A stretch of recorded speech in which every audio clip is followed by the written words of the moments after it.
वसुदेवसुतं देवं कंसचाणूरमर्दनं देवकी परमानन्दं कृष्णं वन्दे जगद्गुरुम् अजोऽपि सन्नव्ययात्मा भूतानामीश्वरोऽपि सन्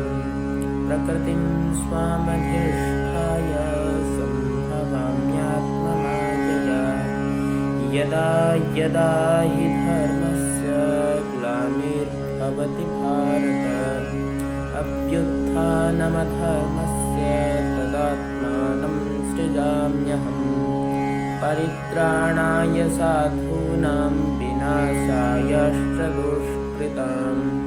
धर्मसंस्थापनार्थाय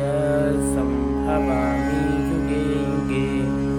जन्म कर्म च मे दिव्यमेवं यो वेत्ति तत्त्वतः त्यक्त्वा देहं पुनर्जन्म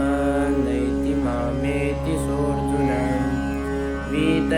वीतरागभयक्रोधा मन्मया मामुपाश्रितः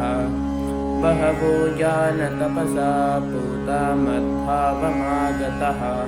वसुदेवसुतं देवं कंसचाणूरमर्दनं देवकी परमानन्दं कृष्णं वन्दे जगद्गुरुं